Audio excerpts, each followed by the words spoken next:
You think if you're selling legit products, you're safe. Think again. Today, we're diving into a crazy real-world case where selling real milk powder still led to a trademark lawsuit. And we'll finally settle the question, what's the difference between a brand and a trademark? Hey everyone, welcome back to the channel.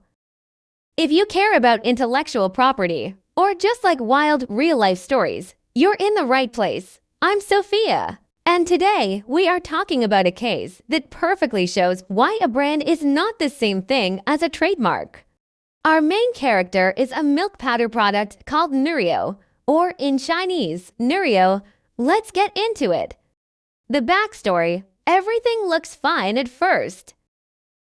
Back in 2007, a couple, Mr. He and Ms. Liu, set up a company in China in 2011. They registered the Chinese trademarks for Nurio.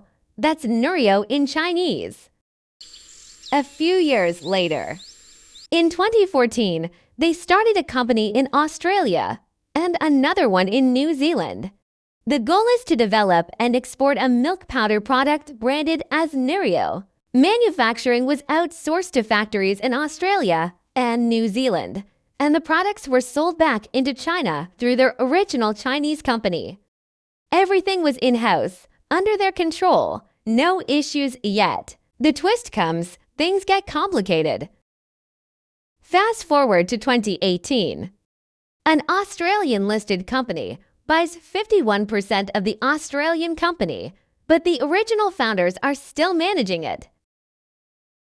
So things still seem okay.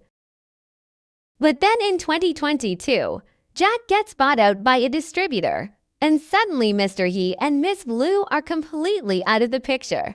They're no longer managing the Australian company, though they still own shares through another company. And this is where the brand and trademark split pots. Here's where things really go sideways.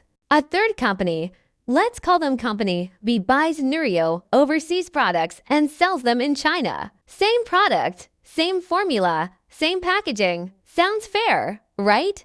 Nope. The original Chinese company sues them for trademark infringement. Why? Because in China, they still own the Chinese marks Nurio and Nurio trademarks. What the court said, why it matters. The Qingqing High Court said, first, the products sold match the same category as the registered trademarks. Second, the branding on the packaging, Nurio and Nurio, was identical or similar to the trademarks registered in China. Third, trademarks are territorial. It doesn't matter if it's legit in Australia. If you don't have rights in China, you're still infringing. So Company B was found guilty of selling infringing goods, even though they were real products. Brand versus trademark. What's the difference? This case perfectly shows the difference. A brand is what customers recognize. It's built through marketing, storytelling, and consistency. A trademark is a legal right.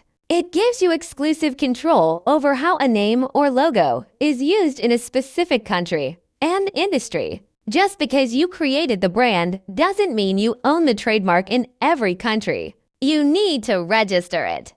If you're running a business or building a brand, here are 3 quick takeaways. 1. Always register your trademarks early, in every country where you plan to do business. 2. Don't assume selling a legit product protects you. Check the trademark rights first. If you're investing in a brand, make sure the trademarks are aligned, or you could lose it all. The Nurio case is a perfect example of how ignoring trademarks can cost you big. Alright, that's it for today. If you found this helpful or learned something new, smash that like button. And subscribe for more real-world IP stories and business law breakdowns. Got a trademark question or a case you want me to cover next? Drop it in the comments below. See you next time.